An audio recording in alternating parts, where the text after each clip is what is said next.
Bonjour, je m'appelle Yanina Coty et j'ai créé cette chaîne pour que vous avez la place où vous pouvez être vous-même, où vous pouvez vous poser des bonnes questions et j'espère que vous trouverez des sincères réponses.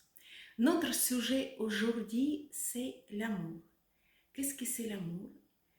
Ce vidéo va démaquiller l'amour pour voir son vrai visage.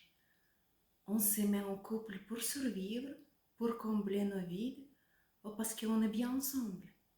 Les trois versions existent, ont droit d'exister. Juste comprendre où est la réalité et où sont des rêves. L'un des plus grands problèmes aujourd'hui, c'est la déformation de la signification de l'amour. Qu'est-ce que c'est l'amour? La littérature classique, le cinéma ont gravé dans nos têtes des images que pour l'amour, on doit faire des sacrifices, faire des efforts, des difficultés, traverser des épreuves. Amour doit pouvoir endurer tout. Comment les programmes de comportement sont installés dans nos têtes, par qui, par quoi et comment faire la mise à jour, on verra dans mes prochaines vidéos. On revient à nos moutons. Ce que nous propose la littérature classique et le cinéma classique, le plus souvent, c'est la masochisme. Il n'a rien à voir avec l'amour. Roméo et Juliette, suicide de 12 ados qui se connaissent à peine. Anna Karenine, Tristan et Isolde, des exemples pour le manuel de psychiatrie.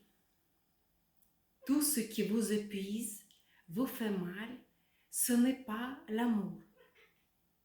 J'ai le chat qui chasse. Ça n'a rien à voir avec amour. Je pense que si on écrit un livre, on fait un film sur le vrai amour, ce sera ennuyeux et tristounette. Vrai amour, c'est calme, c'est le paix. Quand tu écoutes et tu as entendu, quand tu comprends et tu es compris. Je conseille à lire Eric Fromm, L'art d'aimer, comme le livre, sur vrai amour. Si vous voulez avoir votre dose d'adrénaline, un livre et un film peuvent faire l'affaire, mais pas dans votre vie. J'espère à la fin de cette semaine aller voir la projection de Métropolitaine de New York, l'opéra Roméo et Juliette. J'aurai ma dose des émotions. Beaucoup de gens dans le couple recherchent à résoudre leurs problèmes. Ils croient naïvement qu'une relation amoureuse les guérira de l'ennui, du manque de sens de la vie. Ils espèrent que leur partenaire comblera le vide dans leur vie. Cette expression chercher, trouver ma moitié, écoutez, moitié, ils ont que des fesses et des comprimés, vous savez, pour casser en deux une ligne. Les personnes doivent être entières. Devenu un adulte qui n'a pas besoin d'un autre pour survivre, je rencontrais sans aucun doute une autre personne qui m'aime du même genre avec qui je partagerai ce que j'ai et elle partagera ce qu'elle a. On approche gentiment vers la compréhension qu'est-ce qui se cache derrière le mot amour. Je pense que beaucoup d'entre vous vont être d'accord que l'amour, c'est souhaiter à l'autre personne le bonheur, la réussite et l'accepter tel qu'il est. Il s'agit d'un élément très important, accepter une autre personne comme elle est. La technique très répandue chez les femmes aujourd'hui, elles choisissent un homme par sa physique ou par sa statut social. Elles présentent un échantillon comme elle peut être au lit et ensuite elle devient un sculpteur qui va changer l'homme pour qu'il lui convienne. Accepter une autre personne comme elle est, c'est l'amour. Trouvez une personne avec qui vous pouvez travailler sur un projet commun, passer des bons moments, vous amuser, vous développer ce que vous voulez. Mais changer mon partenaire n'est pas dans la liste des projets pour un couple où il y a amour. J'aimerais quand même faire l'accent sur le fait qu'il est impossible d'aimer la personne qui vous fait du mal. Quand on parle de l'amour, c'est inséparable à votre capacité à aimer vous-même. Aucune personne n'est capable d'aimer plus un autre qu'elle aime soi-même.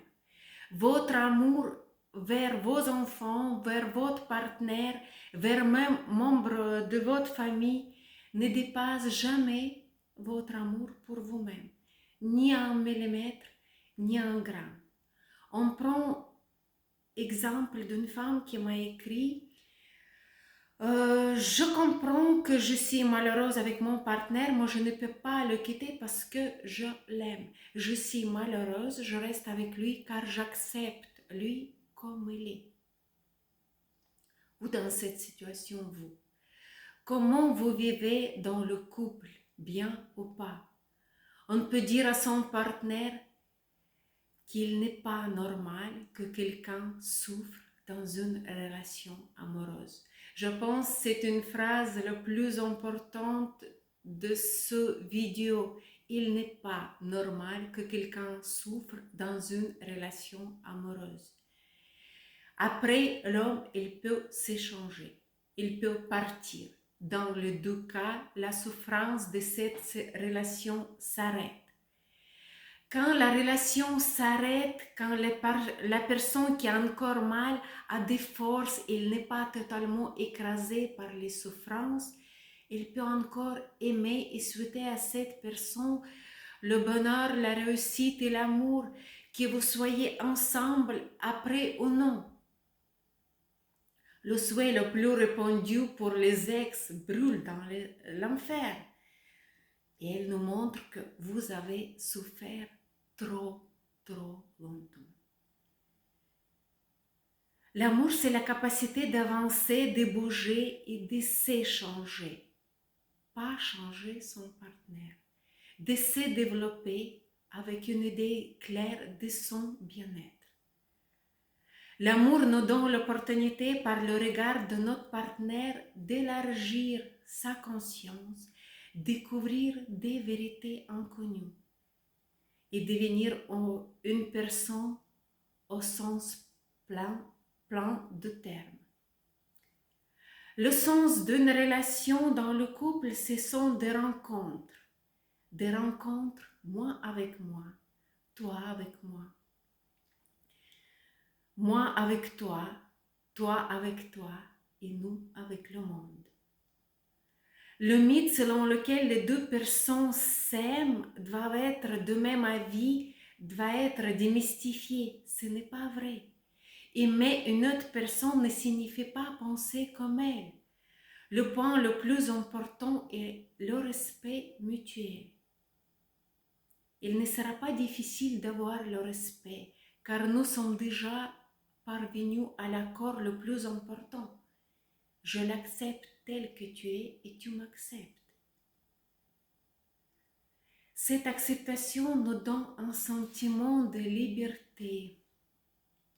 Une fois, je fais le vidéo parce qu'en français, la liberté, c'est sens très large. En anglais, voilà, liberty, freedom, il est plus précis à mon avis. Bref, la liberté nous permet de laisser libre nos sentiments. Une fois que les valeurs de vie de notre partenaire prennent un sens pour nous, nous pouvons commencer à respecter son mode de vie. Chaque personne est un monde entier. Et aimer signifie être capable d'accepter l'autre avec son système de valeurs, ses traits de caractère, ses habitudes, ses bizarreries, sans chercher à le changer. Et c'est du travail. C'est difficile. Un travail qui commence par accepter soi-même. Et l'amour, d'abord, c'est le choix que vous faites, pensez à cela. Et ensuite, c'est le verbe qui, sous le maquillage, a le visage de l'acceptation de l'autre.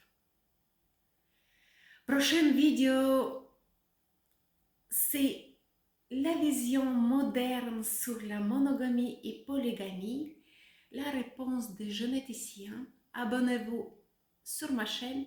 À bientôt.